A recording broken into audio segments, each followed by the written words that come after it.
तो thank you doctor Isha, आपकी वजह से मैं सर्जरी से सेफ हो पाई हूँ। Hello, good morning, Namaskar. Myself Dr. Isha, and how disheartening it is जब एक unmarried girl who is just 21 years old उसको ये मालूम चलता है उसके अल्ट्रासोनोग्राफी में कि there are bilateral endometriotic cyst, and उससे भी ज़्यादा शॉकिंग उसके लिए होता है जब she visits multiple hospitals and each and every doctor just says कि एंडोमेट्रियोटिक सिस्ट हैं, बायलेटरल हैं and you are unmarried and future में कुछ इश्यूज हो सकते हैं, इस वजह से you have to immediately go for surgery without a second thought. What happens, एक ऐसा माइंडसेट जब एकदम से एक ऐसी शॉकिंग न्यूज मिलती है and there is no time which is given for her to her ये डिसाइड करने के लिए कि is there any other treatment option available. Similarly ये केस जो है जिसके बारे में मैं आपके साथ डिस्कस करने वाली हूँ एंड डेफिनेटली आगे वो खुद से आपको बताएंगी. She is miss Vanshika, she is just 21 years old and क्योंकि she is unmarried, in such cases और भी ज़्यादा ज़रूरी हो जाता है. जो एंडोमेट्रियोसिस के केसेस ऐसे होते हैं, एंडोमेट्रियोटिक सिस्ट के ऐसे केसेस होते हैं कि वहाँ पर हमें फर्टिलिटी भी चाहिए होती है because in future we want कि उनके फैमिली भी कंप्लीट हो. तो एक बहुत ही ज़्यादा अग्रेसिव अप्रोच या सर्जरीज के लिए इमीडिएटली अप्रोच कर जाना एक स्ट्रेस फैक्टर में जाके, क्योंकि बहुत बार देखा गया है मैक्सिमम टाइम्स में सर्जरीज के बाद these endometriotic cyst they bounce back. क्यों? क्योंकि हमने एंडोमेट्रियोसिस का कॉज तो ट्रीट किया ही नहीं. ऐसे केसेस में बाउंस बैक भी कर जाते हैं and after multiple surgeries they visit us, क्योंकि आफ्टर सर्जरीज बहुत बार ऐसा भी देखा गया है कि जो स्पीड होती है उसकी ग्रोथ की, it increases in many cases. And now is it possible? बिल्कुल, जैसे कि इस केस में हुआ मिस वंशिका जिनका कि बायलेटरल ओवेरियन चॉकलेट सिस्ट थे and with 4.5 to 5 months of treatment जो अब बहुत ज़्यादा रिग्रेस कर गए हैं. And she will be herself telling जो उनके साइजेस थे, one was like 6 point something, another was 7 point something, वो खुद आपको बताएंगी. एंड अभी राइट नाउ जो उनके अल्ट्रासोनोग्राफी आए हैं बिल्कुल डिमोलिश नहीं हुए, बिल्कुल फिनिश नहीं हुए हैं डेफिनेटली, लेकिन बहुत ज़्यादा रिग्रेस कर गए हैं. सिम्टम्स जो कि उनको पहले थे, बहुत हैवी ब्लीडिंग रहता था, बहुत पेन रहता था. और एक चीज़ हमेशा याद रखिए कि जब भी कोई चीज़ ग्रो करती है जो अर्लियर बॉडी में नहीं थी, सिस्ट पहले बॉडी में नहीं थी, कुछ कॉजेज मिले जिसके कारण वो सिस्ट ग्रो करने लगी, तो जब वो कॉजेज को हम रिमूव कर देते हैं, जैसे वो ग्रो की वैसे ही हम उसको रिग्रेस भी कर सकते हैं, वैसे ही हम उसको फिर से उसकी टेंडेंसी ऑफ सिस्ट फॉर्मेशन पे वर्क कर सकते हैं. हार्मोन बैलेंसिंग हर्ब से उसके हार्मोन्स बैलेंस हो सकते हैं बहुत अच्छे से. There are perfect diet charts which you have to follow and she also followed. And there are certain yoga postures जो वेस्कुलरिटी इंक्रीज करते हैं आपके रिप्रोडक्टिव सिस्टम की, वो भी बहुत ज़्यादा इफेक्टिव होते हैं. There are few massages also जो आपको गाइड की जाती हैं. यानी कि efforts not only from our side just कि मेडिसिन लेना है, that is not the only thing. Lifestyle modifications भी बताई जाती हैं, वो भी आपको साथ साथ में करना है. And then 75 to 80% of cases में बहुत अच्छा रिग्रेशन देखने को मिल जाता है in case you follow all these things, जैसे ही कि मिस वंशिका के केस में हमें देखने को मिला है.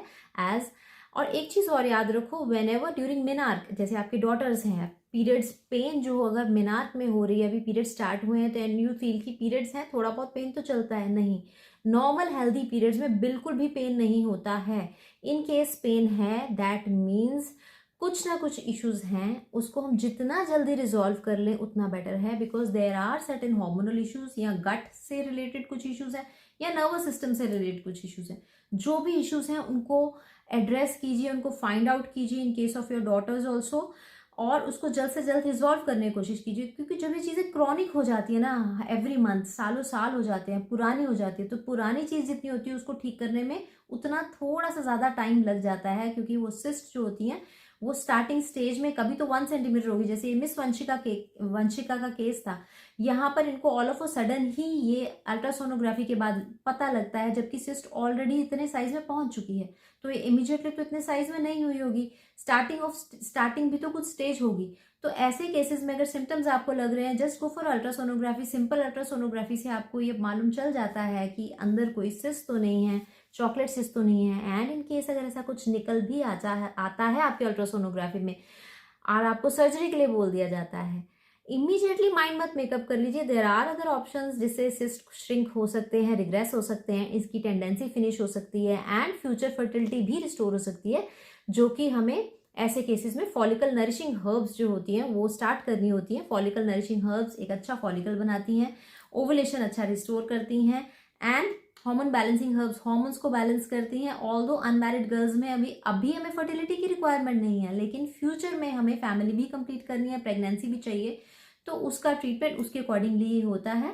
तो जस्ट अल्ट्रासोनोग्राफी देखा एंड सर्जरी के लिए रेडी हो गए। ये मैं क्यों बार बार बोलती हूँ, बिकॉज बहुत सारे हमारे पास ऐसे आप लोग अप्रोच करते हैं, मल्टीपल सर्जरीज हो चुकी हैं, 1 साल में एक सर्जरी करवाया, देन अगेन आफ्टर 2 years फिर से बाउंस बैक हुई, फिर 2 चॉकलेट सिस्ट के हमने सर्जरी कराई। तो जब तक वो हमें अप्रोच करते हैं वो मल्टीपल सर्जरीज ऑलरेडी करवा चुके होते हैं। Surgery leads to scar formation, जैसे फेस पे कुछ एक्ने हो गया, हम उसको कट करें तो वहां पर एक स्कार बन जाएगा।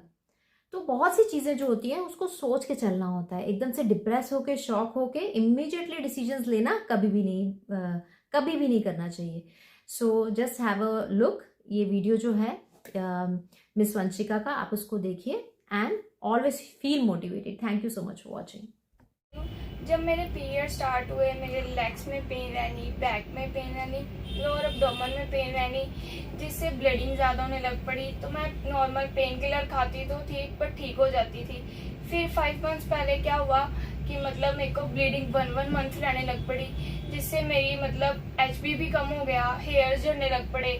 तो मतलब मेरे को वीकनेस लगने लग पड़ी अपने आप में, कोई काम में इंटरेस्ट ना रहा। तो फिर मैंने डॉक्टर से अल्ट्रासाउंड करवाई। उन्होंने बताया कि आपके ना सिस्ट, मतलब चॉकलेट सिस्ट थे, वो आपके एक का साइज, दोनों साइड्स में थे मेरे, एक का साइज 6.1 और एक का 7 था।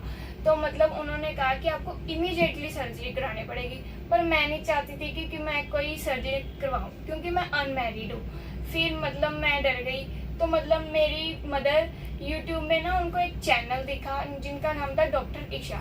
तो उन्होंने मेरे को उनका वीडियोस दिखाए तो मेरे को ठीक लगे। फिर मैंने उनके रिव्यूज चेक किए गूगल पे, तो मेरे को उनके रिव्यूज बहुत अच्छे लगे। फिर मैंने मतलब उनसे कांटेक्ट किया ऑनलाइन। फिर मतलब मेरे को उन्होंने बताया कुछ मतलब डाइट्स, योगा वगैरह, तो मैंने उनको फॉलो भी किया, जिससे मेरे को फर्क पड़ा।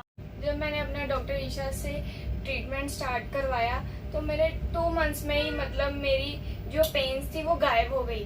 मेरे को मतलब नॉर्मल पीरियड्स आने लग गए, 4 days पीरियड्स आने लग गए, नॉर्मल ब्लीडिंग रहने लग पड़ी, बहुत कुछ चेंज हुआ। जो मेरी पेन्स थी अब मतलब मेरे को पेन्स ही नहीं होनी। फिर मैंने अपनी 4 months बाद अल्ट्रासाउंड आज के दिन करवाई है, तो मेरे मतलब सिस्ट हैं जो इतने रिड्यूस हो गए, एक का साइज 2 और एक का 3 कुछ